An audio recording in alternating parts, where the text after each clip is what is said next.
Hello from Houston. This is your favorite French realtor. Today we are going to talk about the medical center, which is something to behold.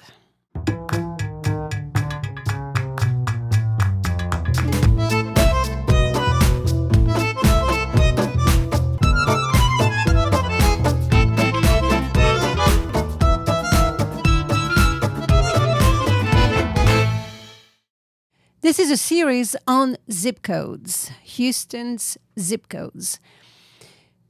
I started with 77007, which is my favorite zip code. This is where I've been living for a very, very long time. The last one I did was 77018, and I did quite a few in between. So please look us up and subscribe. I will love you for it. So what this show is about is food, art, real estate in each one of those zip codes. Every once in a while, I stray away a little bit from the zip code concept and to talk about a specific area. Like, for instance, I did one on the museum district, right? Well, today is about the medical center. In 1925, Herman Hospital was the first hospital to be built in what is now the medical center.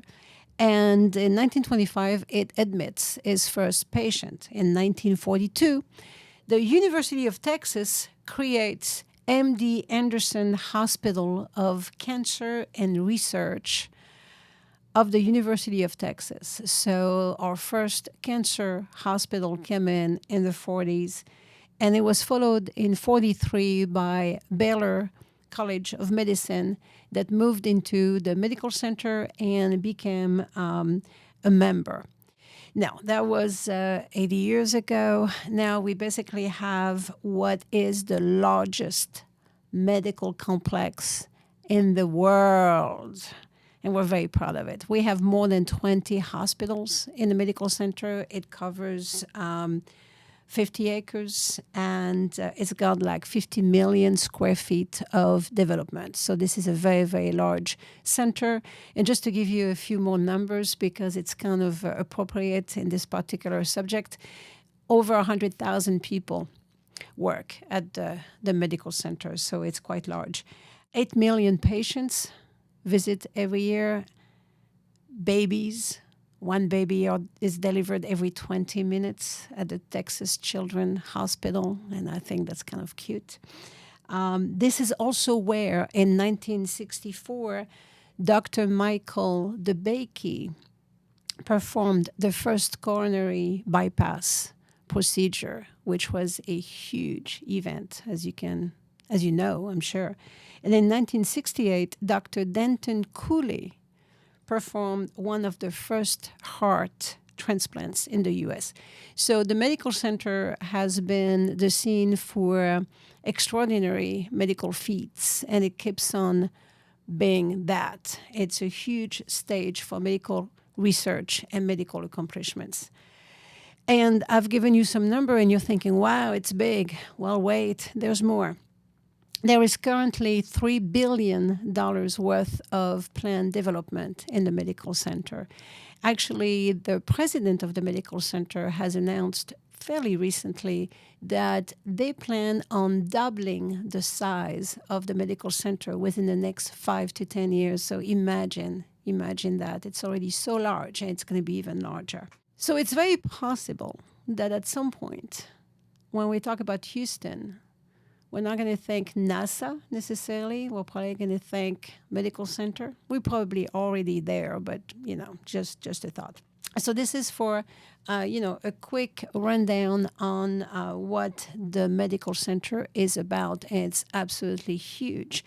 Now, when we talk about the medical center, we are also talking about Herman Park, which is literally just next door to the medical center. And then when we talk about the med center, we're also, interestingly enough, thinking the zoo, which also happens to be just next door to the med center. So we're going to talk about a little bit of all that today. So this show is about art, food, and real estate Sometimes in specific zip codes and sometimes in specific areas. Well, what is art? I looked up the definition, and this is the definition I came up with. Art is the expression of creative skill that produces works to be appreciated primarily for their beauty and emotional power. I love this definition, and I'll tell you why. Because to me, art lays in so many different things.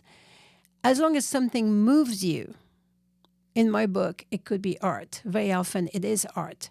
So I like the definition. And the reason why I'm going on this tangent here is because I think the zoo is kind of artsy. I mean, when I go to the zoo and I look at some animals, and of course there are some animals that move me more than others, but, okay, that's a stretch. I get it. But I think, it could fall into the category of art in the mid-center. The zoo could. Now, the one venue that definitely falls into the art category is the Miller Outdoor Theater. It's a great venue. It's an outdoor theater, which means that you can sit underneath the canopy or you can sit on the lawn. And of course, you can imagine, since it is outdoor, it can get kind of hot. But the spectrum of performances that they have is pretty amazing. They are doing a very good job. It goes from cover bands to the Shakespeare Festival. I don't know if they still have it, but they used to have it every summer. It covers ballet, opera, symphony. It's pretty amazing. So it's definitely something that you might want to look into, see what their calendar looks like. And I think you'll be surprised by the diversity and the quality of what's being put out over there.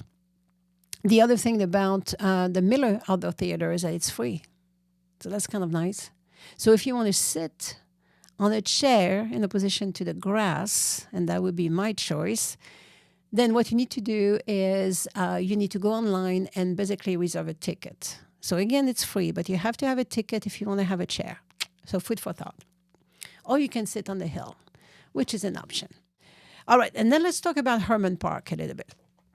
So Herman Park, what happened is that in 1914, the real estate investor George R. Herman deeded 285 acres to the city of Houston to create a municipal park across the street from the Rice Institute. And I did a segment on Rice University because that's what it's called now. So you may want to look that up. Interesting information there. Now, today, the park is almost 450 acres. So it's quite a bit larger.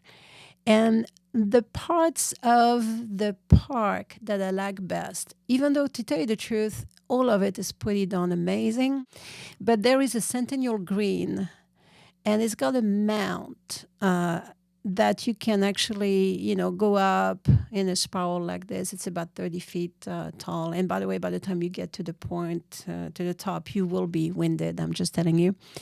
The Japanese Garden. Now, that is a beautiful place. It is so well done. It is so serene, so quiet. It's beautiful. The lake overlook, which is basically, kind of a reflection pool type thing, but that's really quite nice as well. Of course, trails and trails and trails. And you need to look up the Marvin Taylor Trail. So that would be the trail that's actually alongside the Centennial Garden and going towards Alameda. What's amazing about this trail, it's quite wide, and it is covered with a canopy of gorgeous oaks for most of it, and it's about 2 miles long. So it's really something to behold. It's very, very pretty. And last but not least, the Friendship Pavilion. So it looks like a pagoda. Actually, it doesn't look like a pagoda. It is a pagoda. And it was offered to Houston in 1976 by Taiwan's capital, Taipei, as a gift for the bicentennial. So we've had this for quite a while. It's really pretty. It's very close to the Centennial Garden, so you can't miss it. And so Taipei, just in case you're wondering, is Houston's sister city. So, of course, you should know that by now. If you are following me, I look up something and I'm like, really? And I look into it, right? So Houston has 18 sister cities. And I looked up a few, and here they are. Abu Dhabi, that's a sister city of Houston. Istanbul, Perth, Australia.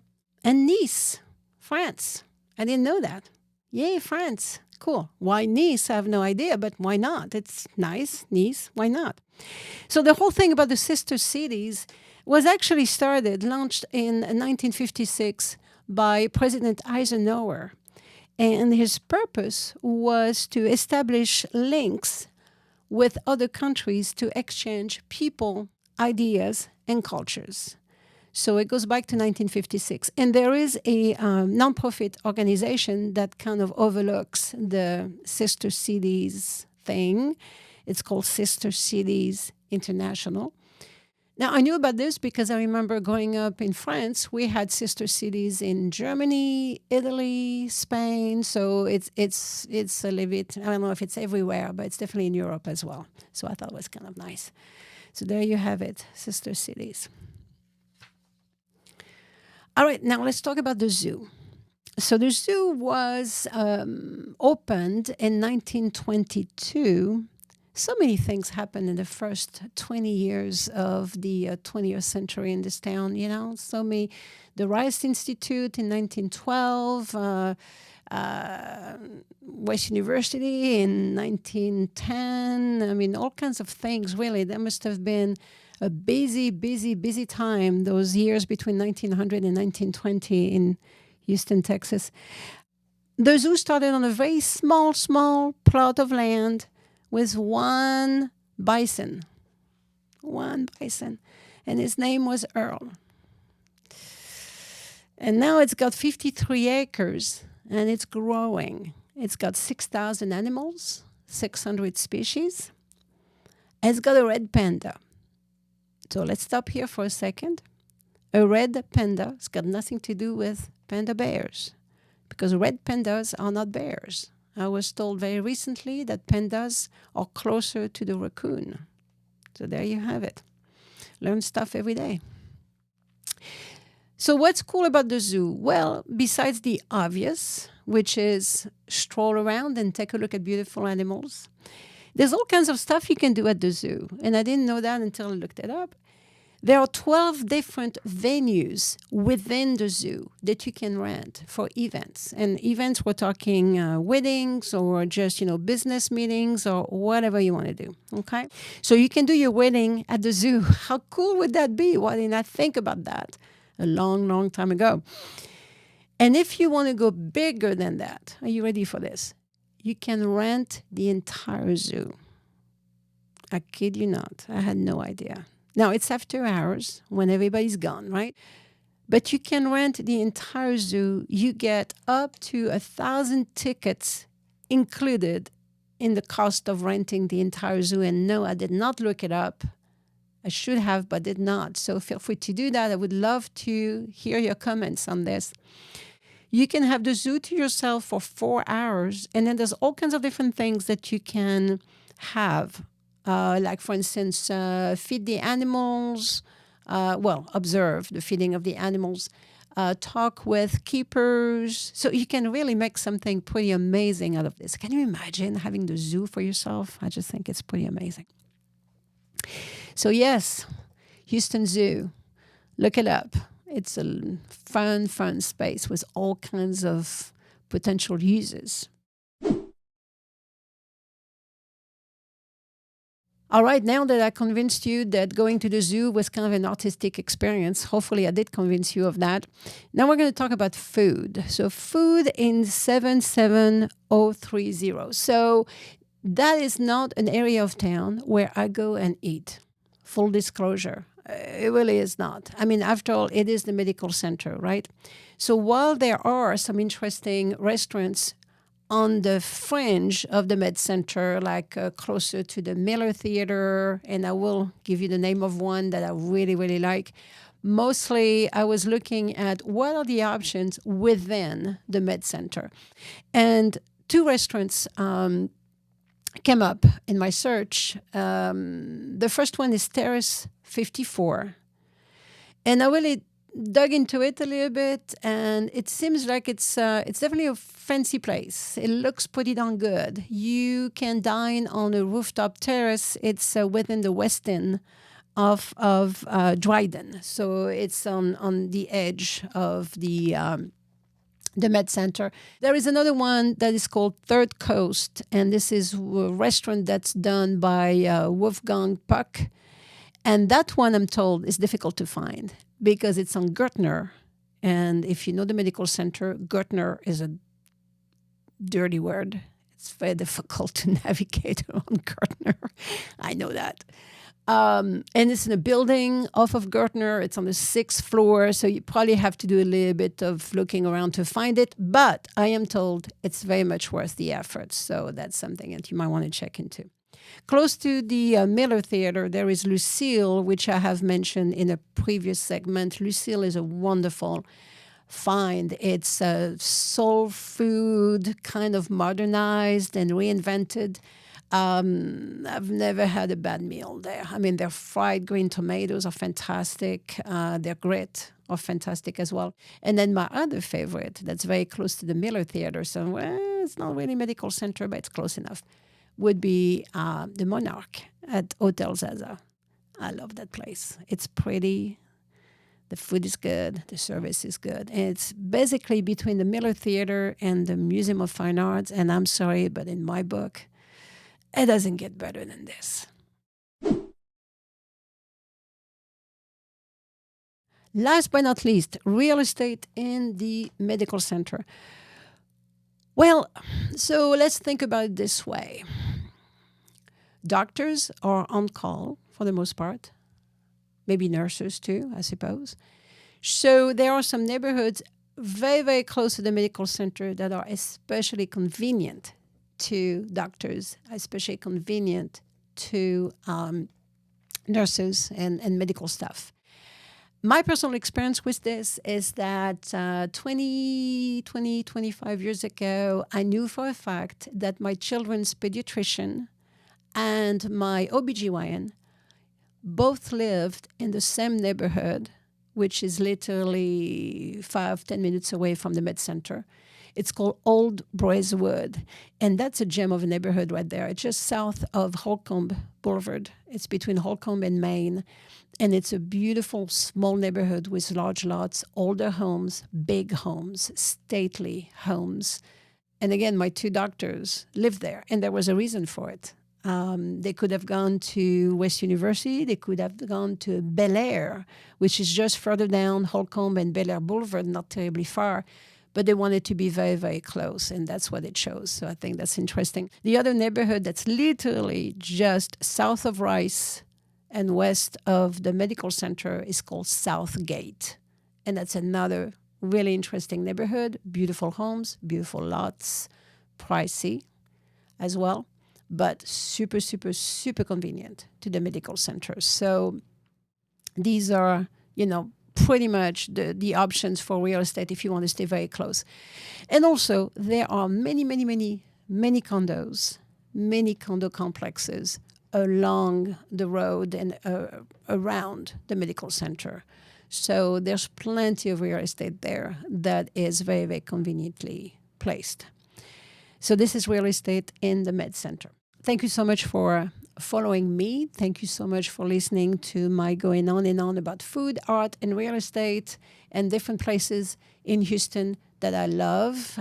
Been living here for a very, very long time. I still love Houston very, very much, actually probably a little bit more every year that goes by. So if you need to know anything about Houston, and if I happen to know it, don't hesitate to ask. Thank you for watching. Please click on the link to subscribe and for more great content. Merci.